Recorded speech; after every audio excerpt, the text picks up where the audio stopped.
That birthday evening, I thought I had everything set up perfectly. I wanted a quiet, special night for just the two of us, something a bit more thoughtful than our usual routine. I'd picked up takeout from Jessica's favorite spot, sushi, even the spicy tuna rolls she rarely ordered but secretly loved. I grabbed a nice bottle of wine, the same one we'd shared the night I proposed to her.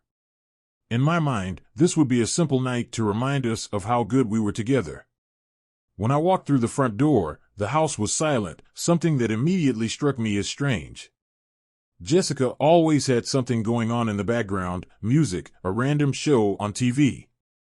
Even if she was just folding laundry, there was always some noise.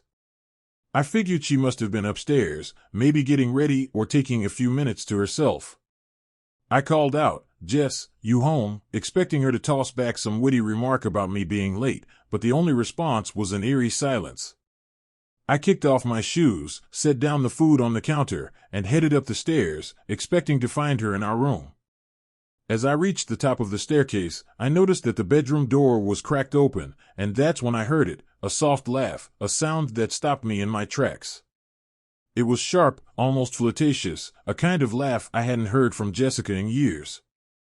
My heart started to beat faster, a sinking feeling gnawing at me, though I couldn't explain why.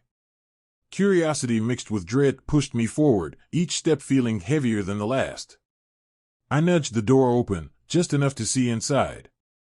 There she was, lounging on our bed, her hair draped over her shoulder, dressed in the silk robe I'd bought her for our anniversary. Her phone was propped up on a pillow, and on the screen was a man I didn't recognize. I couldn't hear every word, but I didn't need to. The tone in her voice said it all. Jessica hadn't noticed me yet, too absorbed in her conversation. I stood there, frozen, my mind struggling to make sense of the scene. Then I heard him say, "Can't wait to see you this weekend, babe. We'll pick up where we left off." My stomach twisted, my mind racing to catch up with what I was seeing and hearing. Pick up where we left off, those words echoed in my head, each syllable hitting me like a punch. Jessica's smile was soft, almost shy, and she leaned into the screen, her voice carrying that warm tone she'd once reserved for me. "I've been thinking about you all day," she murmured, her words like acid in my ears. She looked happy, content in a way I hadn't seen in years. And that smile, that damn smile she'd given him, was the same one she used to give me back when we were first dating. Time seemed to stand still as I watched her, every second stretching into an eternity. I couldn't breathe, couldn't move, my mind refusing to process the betrayal unfolding before my eyes. She was completely wrapped up in this guy, whoever he was, and in that moment, I realized just how far away she'd drifted from me. Jessica's laughter died as soon as she spotted me standing in the doorway. Her face paled, eyes wide with shock, and she fumbled with her phone, struggling to end the call. But it was too late. I had seen everything, every smile, every flirtatious look. She tried to collect herself, as if there was anything left to salvage. "Josh, it's not what it looks like," she stammered, her voice barely a whisper. I just stared at her, unable to find words. How could she think I'd buy such a pathetic excuse after what I'd just seen? I could still hear his voice in my head, that slimy babe, that promised to pick up where we left off. The betrayal hung thick in the air, choking any semblance of reason or understanding. "Who the hell was that?" I demanded, my voice low and barely controlled, my fists clenched at my sides. She opened her mouth, as if she had an answer ready, but then stopped, her lips parted in silence.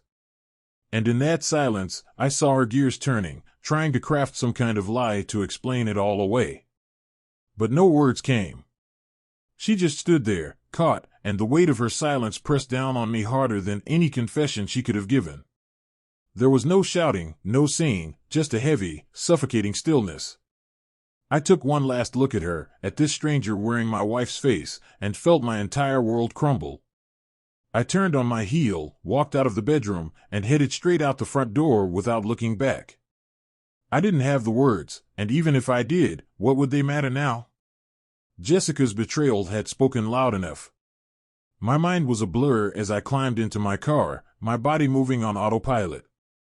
I drove aimlessly for what felt like hours, trying to grasp what had just happened, but the betrayal sat in my chest, heavy and raw.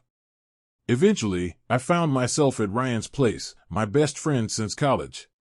He opened the door, took one look at my face, and ushered me in without a word. Sitting on his couch, I told him everything, my voice cracking as I replayed the scene in our bedroom, Jessica lounging on the bed, the look on her face, the phone call, the laugh she used to reserve just for me. Ryan listened, his face hardening as he absorbed every word. When I finally finished, he leaned forward, his eyes dark with anger. "So what are you going to do?" he asked, a mixture of shock and fury simmering beneath his tone. I shook my head, the numbness washing over me. "I don't know. I just left." The reality of it all was still too fresh, too raw, like an open wound. Ryan looked at me, his expression unreadable. "You just left," he repeated, almost in disbelief. And in that moment, I realized I wasn't even sure what else I could have done.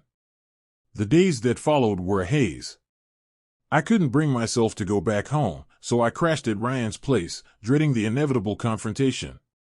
Each day I told myself I'd go back, that I'd confront Jessica and demand answers, but when the time came, I always found some excuse to avoid it.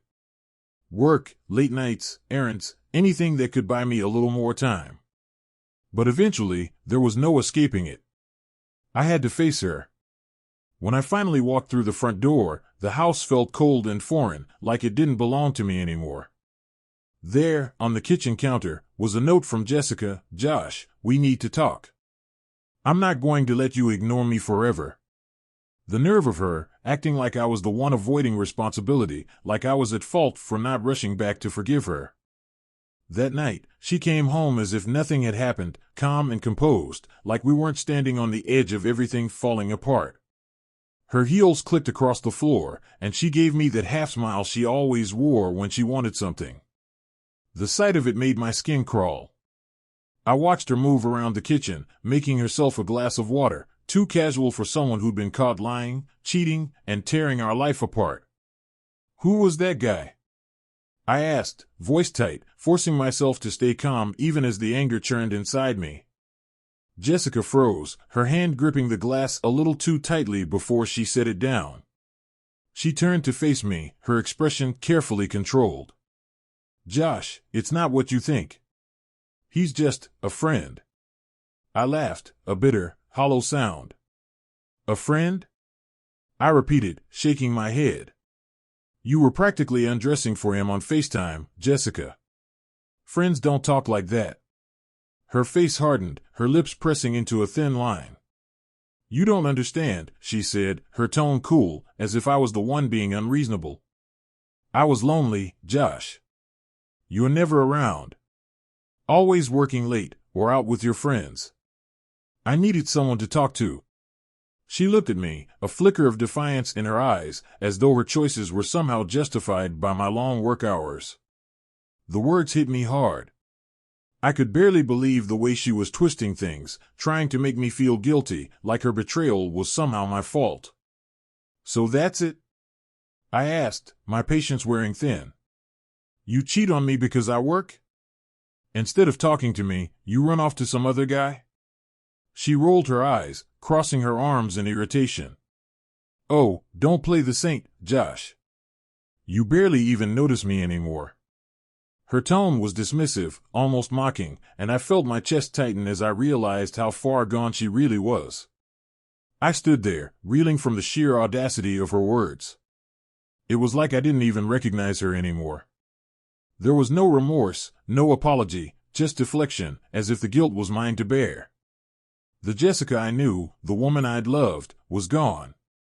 And I was left facing a stranger who seemed to have no problem blaming me for her lies. Standing there, facing this version of Jessica that I no longer recognized, I felt something shift inside me. I realized that there was nothing left to salvage. She wasn't going to apologize, wasn't even going to admit that she'd made a mistake. Instead, she leaned forward, her arms crossed and her eyes cold, as if daring me to keep pushing. "Maybe we should just end this, Josh," she said, her tone disturbingly casual. "Clearly, we're not meant to be together anymore. Her words hit me like a punch, but they also brought a strange sense of clarity. I nodded, feeling a bitter calm settle over me. Maybe you're right. Maybe it's time we stop pretending. Her face barely changed, though I thought I caught a flicker of surprise in her eyes. She shrugged, her voice dripping with sarcasm. Fine by me. You've made it clear you're not willing to work through anything. Guess it's easier for you to walk away. I looked at her one last time, seeing only a stranger in front of me. There was nothing left to say. I turned and walked toward the door, grabbing my coat. Just before I left, I glanced back over my shoulder and said, "You know, Jess, you had a choice. And you chose this." Then I stepped outside, closing the door on what we'd had, on the life we'd built together, feeling a mix of anger and relief. It was over. Driving away, I felt that strange sense of freedom settle in, a weight lifted as I let go of the years I'd spent trying to make things work with someone who'd already checked out long ago. For the first time, I felt ready to rebuild, to move forward without her shadow looming over me. In the days that followed, the house felt like a battlefield. Jessica's reaction to my decision was anything but remorseful. She shifted between anger and attempts to win me back, her tone flipping from pleading to accusatory, as if she couldn't decide whether to beg or blame. She'd throw out apologies, saying things like, "We can fix this, Josh, we've been through too much to just throw it all away." But her words felt hollow, like lines rehearsed for an argument she didn't actually care to win. One evening, I came home to find her sitting at the kitchen table, her eyes red as if she'd been crying, yet there was a hardness there that hadn't softened one bit. She looked up when I walked in and said, "So that's it, Josh? You're really going to leave over one mistake?" The question cut through me, stirring up a fresh wave of disbelief. "One mistake?" I asked, shaking my head. "You've been lying to me for months, Jessica. You don't even seem to care about what this has done to us." She rolled her eyes, her expression shifting from hurt to annoyed in an instant. "You think you're perfect, don't you? You're always working, always busy with everything except me. I was lonely. And you know what? You never even noticed." I felt the last bit of hope drain out of me as I realized how far gone she really was. This wasn't the woman I thought I'd loved for years. She didn't regret her actions, she regretted getting caught. "Maybe you're right, Jess," I said quietly, almost to myself. "Maybe we really aren't meant to be together." I left that night, for good this time. Driving away, a strange sense of relief settled over me. There was no sadness, no regret, only a clear path forward. Jessica had already made her choices, and now I was ready to make mine.